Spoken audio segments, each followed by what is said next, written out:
Sinong bunso? Taas kamay. Ako po bunso eh. So huwag kayong mag-alala. Kahit bunso kayo, bagamat ang topic natin sa pagiging panganay. Sino mga panganay? Wow, mas madami mga panganay. So huwag kayong mag-alala, hindi lang para sa inyo to. No? Pero pag-aaralan natin mga kapatid, kasi focus tayo, pagdating po sa mensahe, focus to kay Jesus Christ yung pagiging panganay. Pero titignan natin mga kapatid, sa istorya na binasa natin kanina, bagamat English yung ating binasa, papaliwanag ko po sa Tagalog at nawa po, hindi ka man panganay or panganay ka man, nasa gitna ka man, anak ka man sa labas, it doesn't matter.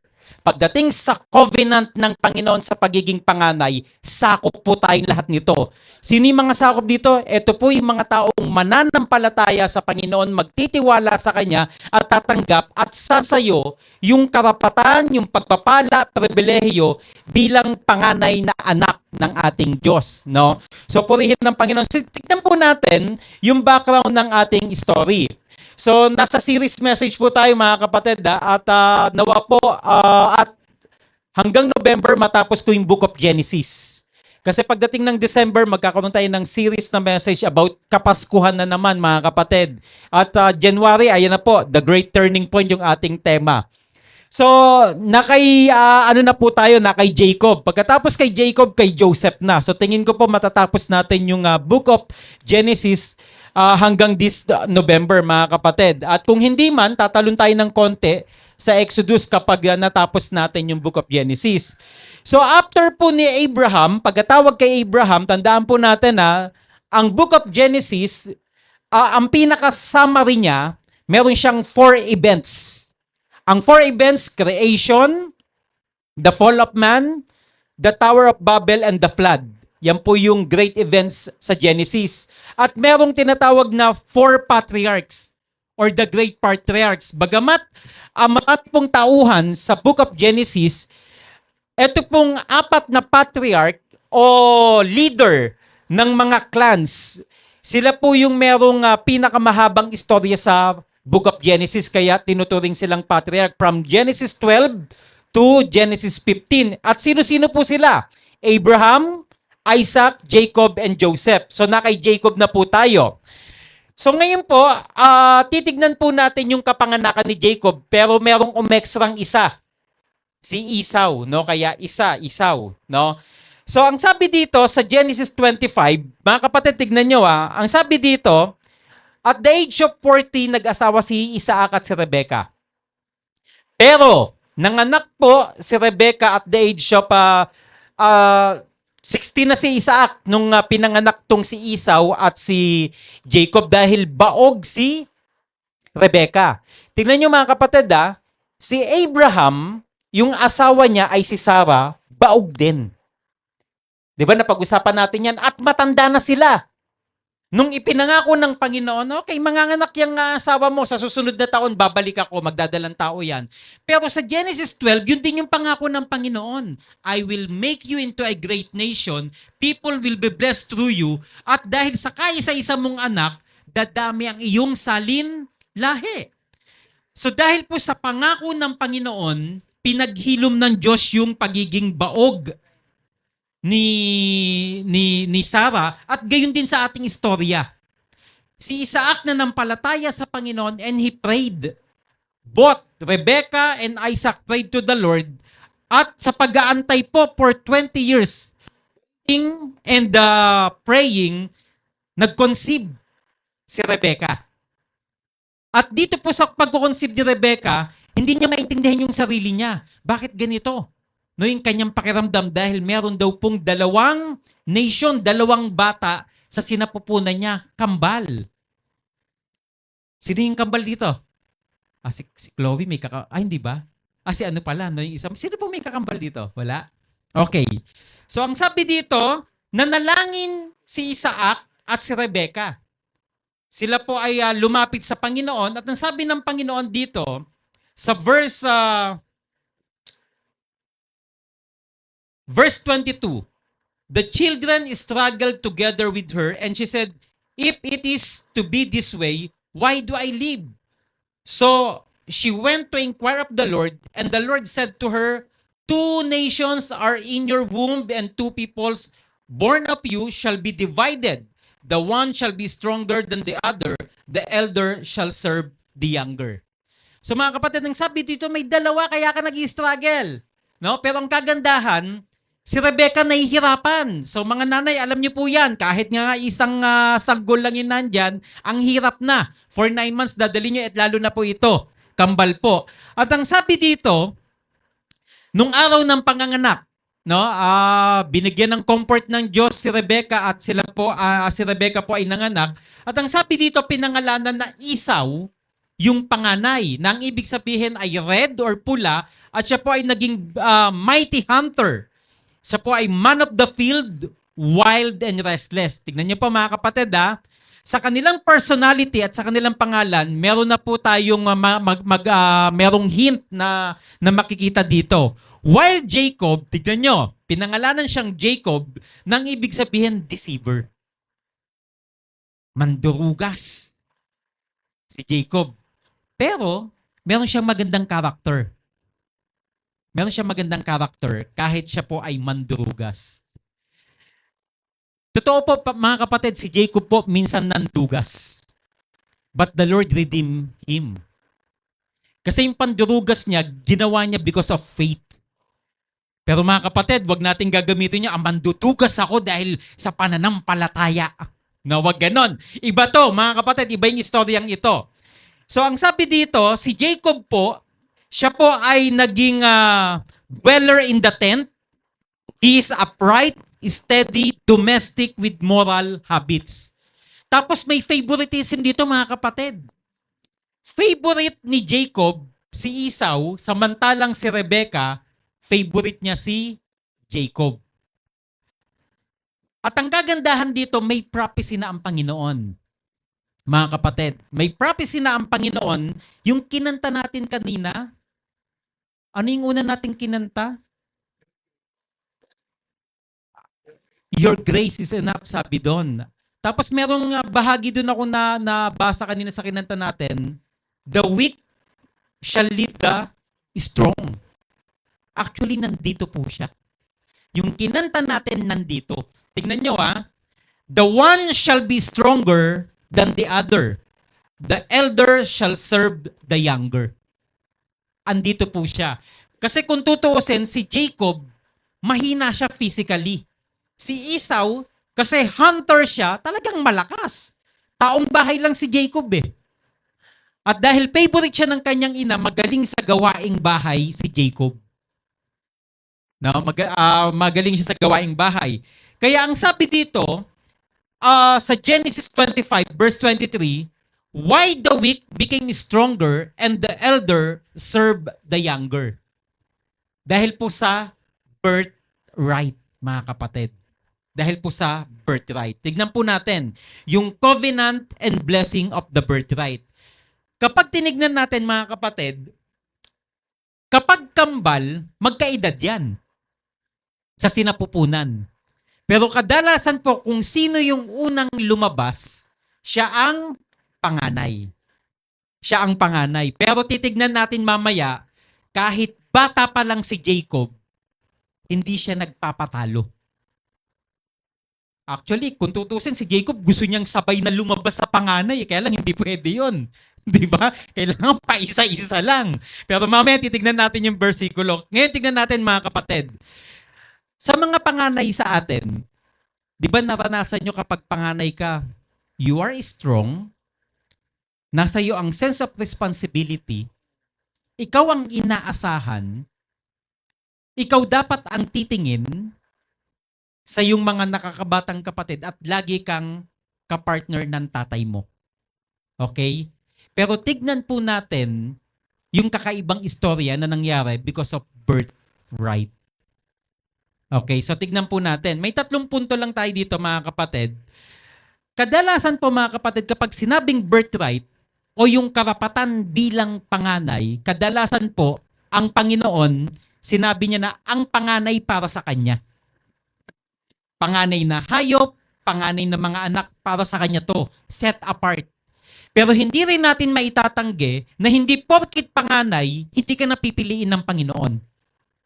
Okay? Dahil ako bunso 'Di ba? Sino sa inyo dito yung pangalawa, pangatlong anak, bunso? So hindi porkit hindi ka panganay, wala na sa iyo yung covenant. Okay? Pero ang kagandahan sa inyo pong mga panganay dito, meron na kayong hint. Kaya lang mga kapatid, dito po sa istorya natin, ang tinuturing na panganay si Esau na tinatawag ding Edom. Kaya sa kanya galing yung mga lahing Edomites na naging kaaway din ng Israel. Kung tutuusin, pinsanin din nila, di ba? Umuwi si Esau dahil hunter siya. Siya po ay gutom na gutom. Esau felt hungry and faint. Sa ibang salin, ang nakalagay famish or gutom. Sa ibang salin na Bible, it's faint. Pagsamahin na lang natin, kapag sinabing faint is pagod ka. Of course, hayo ka ng hayo eh. So pagod ka, wala kang huli, gutom ka pa. Mga kapatid, sino sa atin dito, kapag gutom at pagod, nag-iiba yung hormones mo sa katawan, madali kang magalit. Na-out of control ka. 'Di ba? Kaya yung mga nanay, luto ng luto, nagagalit dahil tumitikim lang sila, inuuna nila yung family nila, hindi sila nakakakain. Kaya binubulyawan tayo ng mga nanay natin paminsan-minsan. Mga kapatid, kaya pala dapat tignan muna natin, si nanay ba nakakain na? Pagod ba siya? Gutom ba siya? Kaya nagbago yung kanyang hormones, kaya madaling magagalitin. Si Esau po, dahil siya po ay gutom at pagod, hindi niya na-control yung kanyang emotion. Tingnan nyo ang sabi dito, sa verse, sabi dito, verse 27, when the boys grew up, Esau was a skilled hunter, a man of the field, while Jacob was a quiet man, living in tents. Isaac loved Esau because he was fond of game, but Rebekah loved Jacob. Once when Jacob was cooking a stew, Esau came in from the field and he was famished. Gutom po siya at pagod, no? Esau said to Jacob, "Let me eat some of that red stuff, for I am famished." Therefore she was called Edom. Jacob said, "First, sell me your birthright." So may masarap na niluto si Jacob. At maaring naaamoy ito ni Esau. Ang sabi ni Esau, bigyan mo ko niyang niluluto mo dahil ako ay gutom na at pagod. Pero dahil mautak itong si Jacob, mga kapatid ganito, bakit nandaya si Jacob? Sabihin na natin because of faith. Pero hindi pa rin karapat-dapat mga kapatid. In our present time, hindi porkit meron kang faith, mandadaya ka na. Kailangan according pa rin sa prinsipyo ng Panginoon. Kaya lang ibang istorya to eh. Alam ni Jacob ang importansya ng birthright. Dahil sa birthright, sa pagiging panganay, nandun po yung covenant. Ang ipinaglalaban ni Jacob, teka lang, una ka ngang inilabas. Pero kambal tayo, tandaan mo. Sa sinapupunan ng ating nanay, sabay tayo dyan. It just happened to say na nauna kang lumabas. Kaya dito po mga kapatid, kapag tinignan natin, ang sabi dito, nung nakita ni Jacob, ni Esau yung masarap na niluluto ni Jacob, bigyan mo ko niyan. Pero anong sabi ni Jacob? Teka lang, bibigyan kita. Pero sa akin na ang iyong birthright, pagiging panganay. Okay, tingnan niyo po ang sabi dito Jacob said, "First, sell me your birthright." Pero tignan niyo dahil sa pagod, gutom, at emotionally, na-driven out si Esau. Mga kapatid, anong sabi niya? Anong sabi niya dito? Ayan, Esau said, "I am about to die." Hindi ko alam kung nag-exaggerate dito si Esau, no? Mamatay-matay na siya sa gutom, no?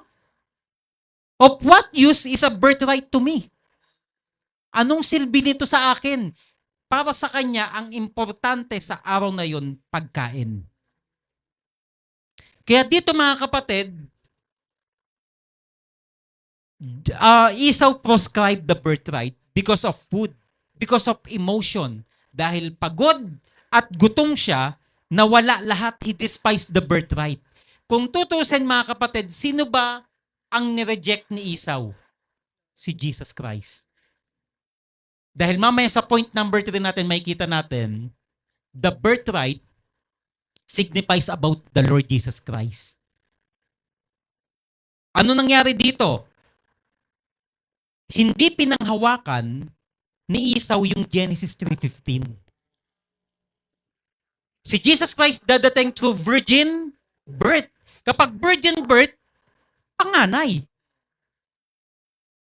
Conceived by the Holy Spirit si Jesus Christ. So, ibig sabihin, talagang sabi dito ni Esau, anong gamit nito sa akin? Yung pagiging panganay, parang, anong gamit sa akin ni Jesus? Ang kailangan ko ngayon, pagkain. Mga kapatid, yan ang nakakalungkot sa panahon natin. Maraming tao, they rejecting God in their life for the sake of bowl or plate of food. Makakain lang ako, baliwala na sa akin ang kaluluwa ko.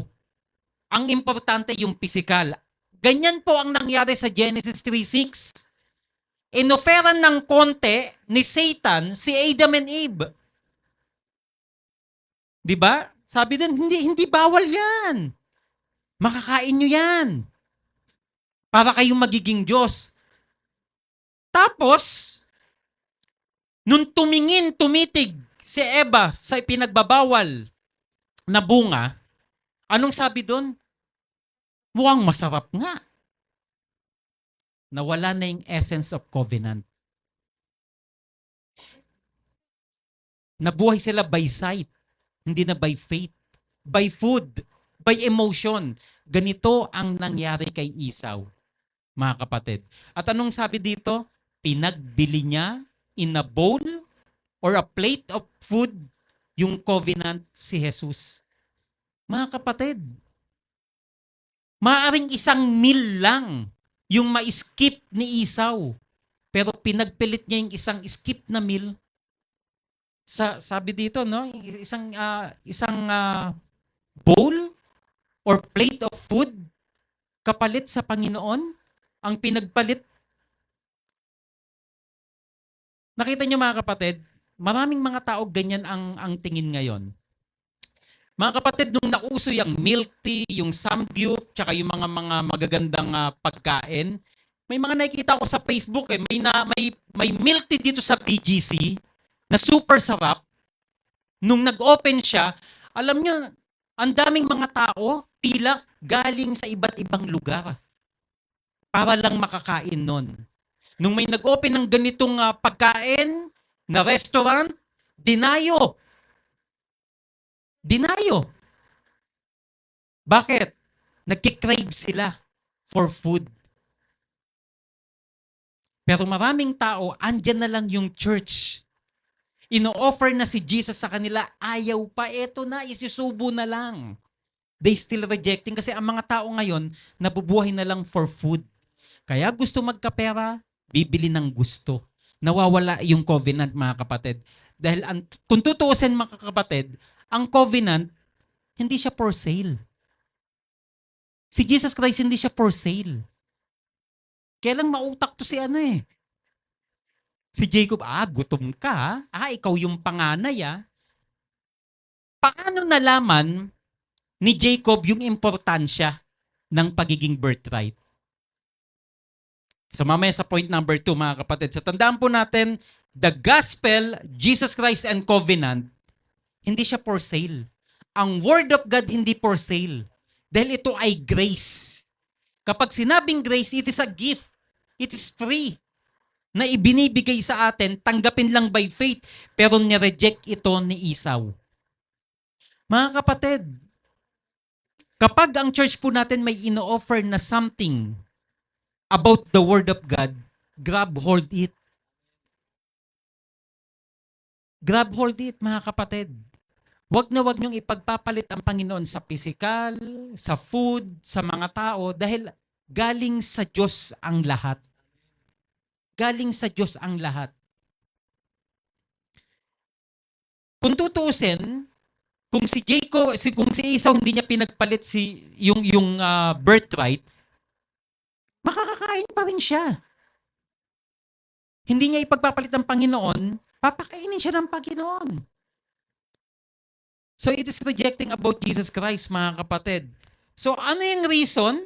Ito po yung reason why Esau rejected yung birthright. Because of emotion, pagod, no? Gutom. Mga kapatid, be careful. Kapag pagod po tayo at gutom, inhale ka muna ng malalim, tas in Jesus name ka, mag-pray ka.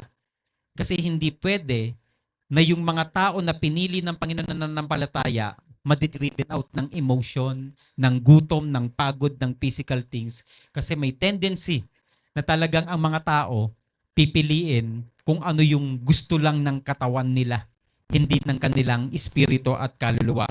Point number 2, tignan po natin, the privilege of birthright. So ito na po, mga kapatid, paanong naunawaan ni Jacob yung birthright?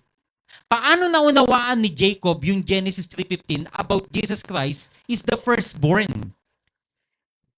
Jacob knew the importance of birthright. From his birth, he grasped the heel of Esau. Ano sa Tagalog yung heel? Yung sakong, tignan nyo mga kapatid sa verse 26, nung lalabas na si Esau, kaya may nagsasabi, totoong panganay si Esau, pero humabol si Jacob. Bakit? Hinawakan niya yung sakong ni Esau. Kaya kung tutusin, hindi na patid yung kapanganakan 'di ba? Dapat may may part 1, may part 2. Pero continuous Nung lumabas na si Esau, yung kamay niya ni Jacob andun kasama sa paa ni Esau. Kaya maaring ito ang pinaglalaban ni Jacob. Teka, oo nga, nauna kang lumabas, pero yung kamay ko nakahawak sa'yo. Kaya hindi putol to. Kaya sa pagiging panganay, hindi lang ikaw panganay. So sa sinapupunan pa lang mga kapatid, alam nyo, nakita ko dito, it is the sovereignty of the Lord at yung tinatawag na divine calling and divine chosen ng Panginoon, si Jacob. Paanong si Jacob, na bata pa lang, hinawakan niya yung sakong ni Esau? Actually, sa Malakay, tignan nyo, mga kapatid, kung di ako nagkakamali, Malakay 2 or Malakay 3, God hated Esau and He loved Jacob. Hindi ko lang nailagay dito Kinamuhian ng Diyos si Esau at minahal niya si Jacob. Kahit mandaraya si Jacob So tandaan natin mga kapatid, the Bible is not about book of ethics, but book of faith. At kapag meron kang faith, mababago ang iyong pag-uugali ng kusa. Ngayon tignan natin mga kapatid, habang lumalaki sila, naunawaan ni Jacob ang Genesis 3:15 through his father Isaac. Bakit? Sino ba si Isaac? May kapatid ba si Isaac? Wala. Meron siyang kapatid. Si Ishmael. Pero, ang tinuturing na child of covenant, si Isaac. Kaya ang sabi ng Panginoon, offer to me your one and only child. Dahil na kay Isaac ang covenant, sa kanya ang pagiging panganay, so nagsisignify kay Isaac si Jesus Christ bilang begotten son, bilang buktong na anak. Kahit na maraming kapatid or may kapatid si Isaac, the only child of Abraham, because he is the child of covenant, si Isaac lang. Actually, may mga anak pa si Abraham. May mga naanakan pa siyang ibang si Ketura. Tapos ang ginawa niya, nung naanakan niya to, binigyan niya ng mana, tapos pinalayas niya na para umalis sa presensya ni Isaac at wag manggulo. So kahit maraming anak si Abraham, ang kaisa-isang anak, because siya po yung anak ng pangako, na kay Isaac ang birthright, at yun yung nakita ni Jacob, mga kapatid. Kaya alam niya yung importansya ng birthright o ng pagiging panganay. Mayroong authority, may blessing, may privilege ang pagiging panganay. Dapat napasa akin to. Sabihin na natin parang naging sakim si Jacob, pero nakatingin siya kay Jesus. Nakatingin siya sa covenant ng Panginoon, mga kapatid. So naunawaan niya, mga kapatid. At because of Isaac, Jacob foresaw the Lord Jesus Christ sa kanyang tatay. Nalaman ni Jacob itong covenant na dapat panghawakan. So ano ba yung mga privilege na ito na na-experience ni Jacob, mga kapatid? Kapag panganay ka, the privileges of birthright o pagiging panganay, yung leadership in the family. Okay? Kapag tinignan nyo, Genesis 49 verse 3, ang panganay na anak ni Jacob, si Reuben. Sinabi dyan, no? Pakibasa nga po, anong sabi dito? Andiyan ba, Ate Akay? Genesis 49 verse 3. Tignan po natin. Pakibasa. Firstborn, my first sign of my strength, excelling in honor, excelling in power. Amen. So ayan po yung pagiging panganay, mga kapatid. Siya po yung talagang malakas. Excelling in honor and power. Kasi siya yung talagang nauna eh. Siya ang unang napansin. No? So ano pa po? Ang pagiging panganay, siya po yung susunod sa trono. Successor po siya, mga kapatid. Kapag tinignan nyo yung Chronicles and Kings, ang mga panganay na anak ng hari, sila po yung successor. Sa kanila maililipat yung trono. No? Yan po yung mga naging privileges. At ano pa po? Receiving the double portion of inheritance. Kapag may ipinamana, doble ang sa panganay. Nangyayari pa ba ngayon yan? So tingnan po natin, Deuteronomy 21 verse 17. Tingnan po natin, ano pong sabi diyan?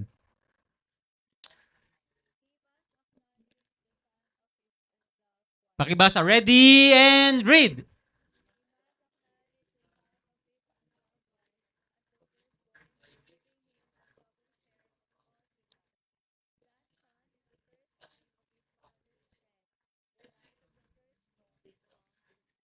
Amen. So tingnan nyo yung double portion, mga kapatid.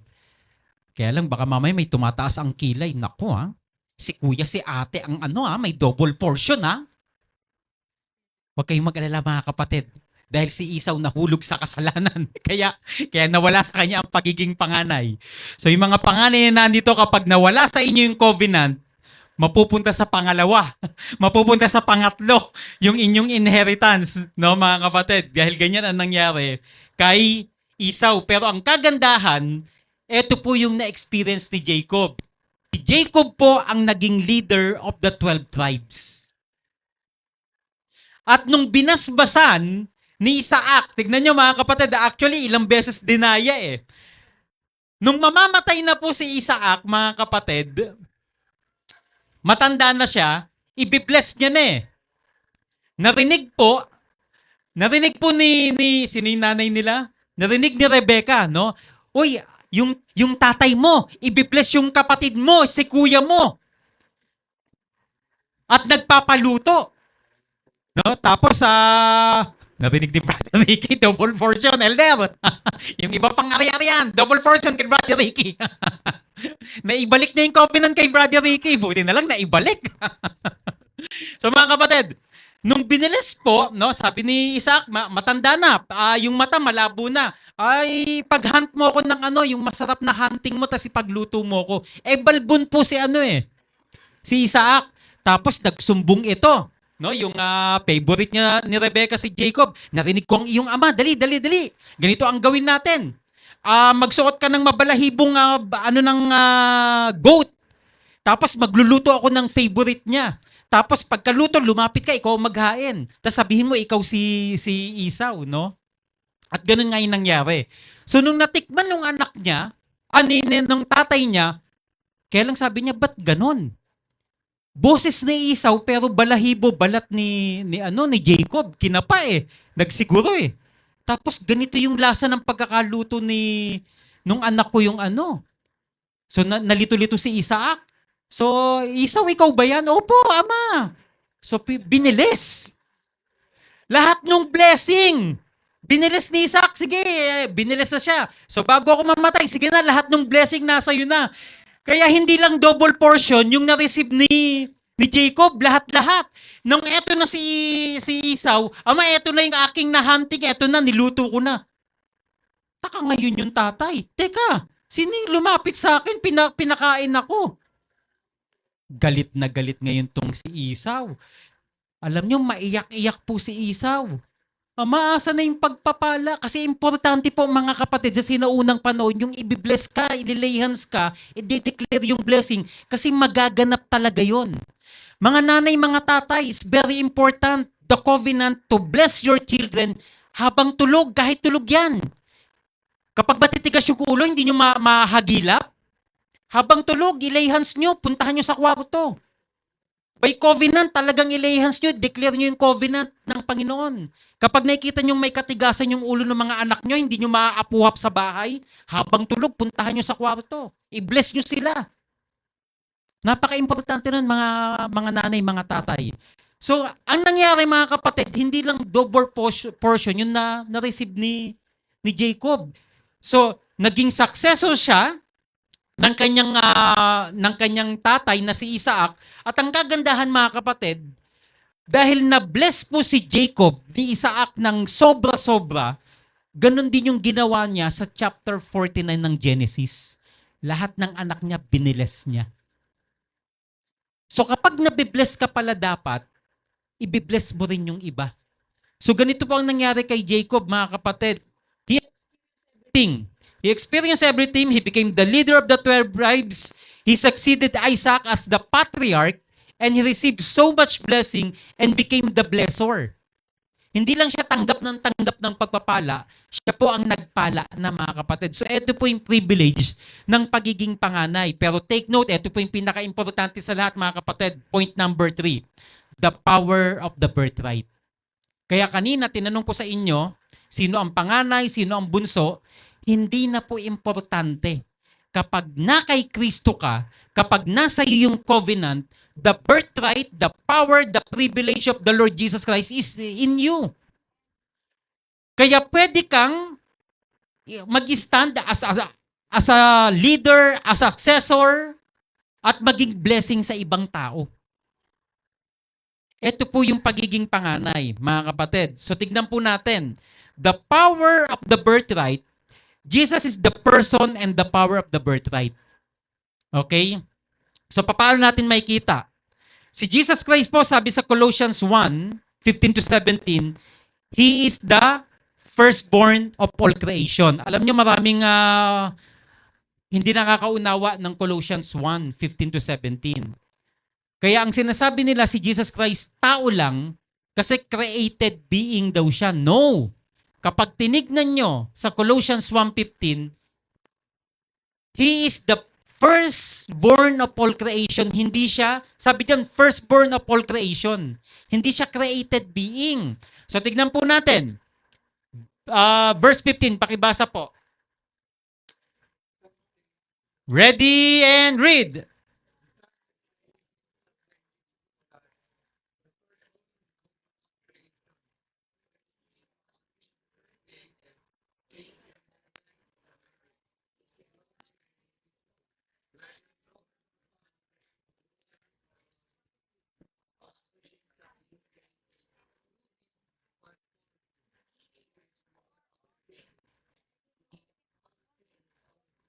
Okay.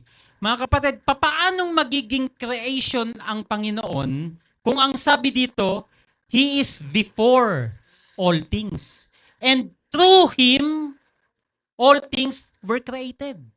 Sa pamamagitan niya. Kaya yung pagiging firstborn mga kapatid, hindi lang tumutukoy sa Genesis 3:15, but Genesis 1:1. In the beginning, God, He is the creator and the principle of creation, doon dapat tayo mabuhay. Kaya firstborn, ano yung principle of creation? A fulfilled life, no? Andyan po mga kapatid, no? A meaningful life, andyan po yung righteous order of life and the true purpose of life. Sa Genesis 1 and 2. So andyan po yung talagang power ng Diyos na hindi siya created being, but He is God, He is Lord, He is sovereign, He is creator. Sa Genesis 1:1, dun po sa Hebrew word, yung tinatawag na in the beginning God, At that is Elohim. That is plural term. Kaya ando na po yung Trinity God sa Genesis 1:1. At ito po yung gusto ng Panginoon sa atin sa pagiging firstborn ng creation, dapat po mabuhay tayo na under sa Kanya. Submissive sa Kanya, siya yung Lord, siya yung God, at according sa purpose ng pagkakalikha sa atin ng Panginoon, doon dapat tayo mabuhay. Inuuna ang Diyos meron tayong priority na siya ang dapat pinaprioritize in the order of living, fulfilled life, at yung purpose of living, mga kapatid. At ano pa po? Yung firstborn from the dead. Si Jesus Christ ang unang nabuhay muli after 3 days. Iba po yung pagkabuhay muli ni Lazaro. Kasi may mga nagsabing, hindi si Jesus Christ ang unang nabuhay, kundi si Lazaro. Si Lazaro po, si Jesus pa rin ang bumuhay sa kanya. Pero namatay ulit si Lazaro pagkatapos siyang buhayin ng Panginoon. Kaya dito po, sa ating tinatalakay ngayon, the firstborn from the dead, walang iba kundi si Jesus Christ. At mutukoy ito sa power of resurrection. And what is power of resurrection pagdating po sa birthright? He is the Christ who finished our fundamental problem. Ano yung fundamental problem? SSS. Satan, sin, separation from God. And bilang Kristo, He finished everything. Siya po ang naging prophet, priest, and king. Kaya yung problema na ugat na problema natin, mga kapatid, putol na po ito. At kung may problema ka man ngayon, unti-unti na itong mawawala. At yung problema na kinakaharap natin ngayon, actually mga kapatid, challenge na lang yan, pero answer din po yan para po sa atin. May pinag-usapan tayo kahapon ba yon? O nung Biyernes? It's all about challenge and problem, pero yung pala answer para sa atin. Diba? Yung mga pinag-uusapan tayo, minsan alam nyo mga kapatid, yung problema inaalaw ng Diyos para tumingin tayo sa Kanya na siya yung tanging solusyon. Kung nasolusyonan ni Jesus Christ, yung unsolvable problem, spiritual problem na hindi kaya ng tao, meron bang hindi kaya ang Diyos na gawin para sa atin? So para sa kanyang mga anak na nakareceive ng birthright because of faith, gagawin ng Diyos ang lahat. Dahil ikaw yung tunay na tinawag at pinili. So ano pa po ang ginawa ng Panginoon? Sa kanyang muling pagkabuhay, He guaranteed and assured our citizenship in heaven and eternal life. Kaya siya nabuhay muli, winasak niya ang gawain ng dyablo, kasalanan, impyerno, kamatayan, sumpa, para mawala na po ito at i-assure niya po sa atin na tayo po ay kanyang mga anak at tayo po ay pupunta sa langit. Anong sabi sa Philippians 3:12? Sa kabilang dako, langit ang tunay nating bayan. So hindi tayo tagalupa. Hindi tayo si Enteng Cabisote, no? Sinunod sa inyo ng Encantadia, no? Anong tawag ni Charito Solis kay Enteng Cabisote? Tagalupa, di ba? Napanood nyo ba yun? Enteng Cabisote, ano? 80s, no? So mga kapatid, tagalangit po tayo. Ngayon, bakit tayo nandito sa lupa? Para po ipagsabi yung mabuting balita ng muling pagkabuhay ng Panginoon. Dahil tayo po yung gagamitin niya. So binigyan niya po tayo ng new life because of resurrection. Wala na po tayo sa kamatayan, nasa buhay na walang hanggan. Hindi na po tayo taga-impyerno, taga-langit na tayo. Hindi na natin tatay si Satanas, anak na tayo ng Diyos. So sa muling pagkabuhay ng Panginoon, kung pinangahawakan natin yung covenant about Christ, the virgin will give birth to a son, at ito pong Genesis 1:1, nasa atin po yung birthright, mga kapatid. Yung birthright na ito, because of sin, nawala kay Esau. Kaya kahit panganay siya, mga kapatid. Kaya ngayon, mga kapatid, kahit hindi ka panganay, yung birthright na kay Jesus Christ, the privilege and the power nasa atin. Mga kapatid, tignan niyo yung mga tao, di ba? Ang kakapal ng muka na sinasabi, hindi mo ba ako kilala? Nakakita niyo sa Facebook, nakakabwisit. Nagkaroon ng gitgitan. Hindi mo ba ako kilala? Sila na yung nasa mali. Ipagmamayabang, hindi mo ba ako kilala? Anak ako ng anak ako ni Mayor, anak ako ni Senator, anak ako ni Congressman. Tapos tayong mga anak ng Diyos, yung para kang lalamya-lamya. Kung tutusin tayo dapat. Hindi because of pride, hindi because of yabang, pero dapat confident ka. Teka, nasa akin yung birthright, nasa akin yung power, nasa akin yung leadership, nasa akin yung privilege. Hindi tayo makikipaglaban, hindi tayo makikipagsuntukan sa kanila. Pero pag gumaharap tayo sa kanila, huwag kang lalamya-lamya na parang mahiyain ka. Ay, naku, kasi anak to ni Senator. Sino ka ba? Oh, anak tayo ng Diyos, nasa yung covenant. Dapat tayo po yung nag-e-excel, mga kapatid. Dahil nasa atin na yung pagpapala.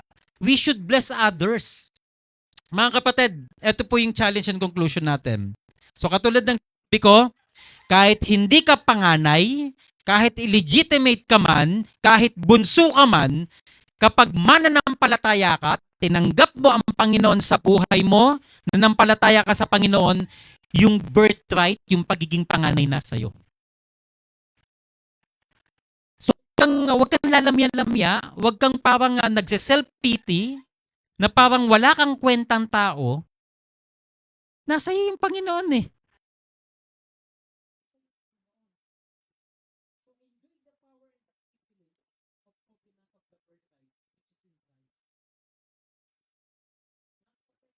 Kapag hindi mo kilala kung sino ka,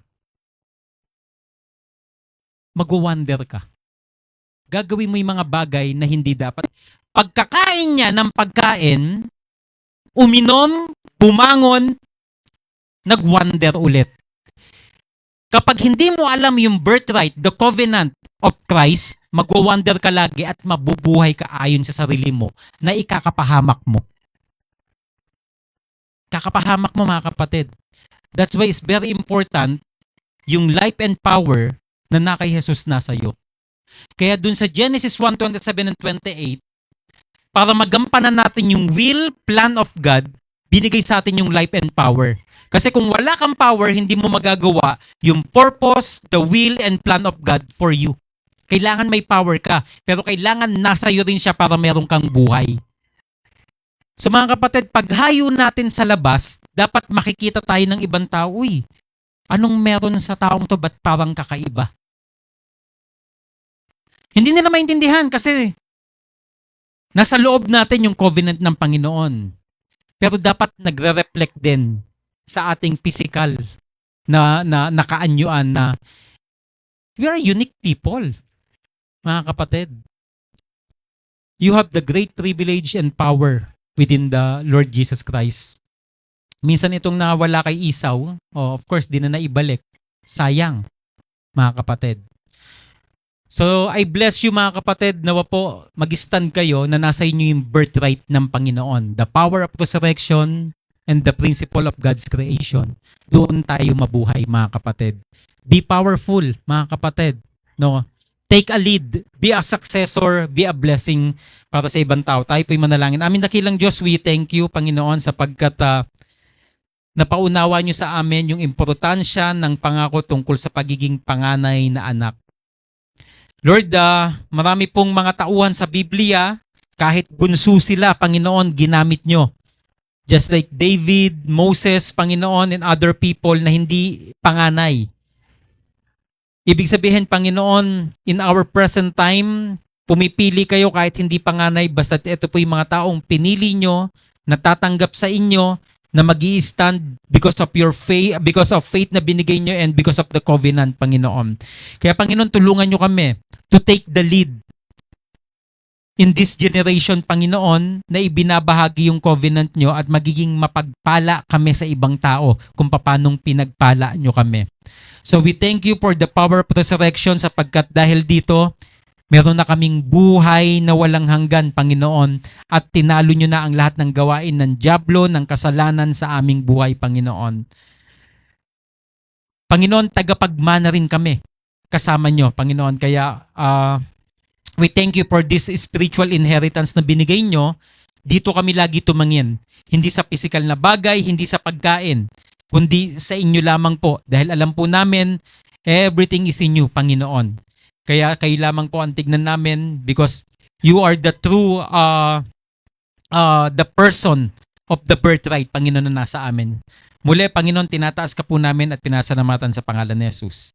Amen po rin ng Panginoon.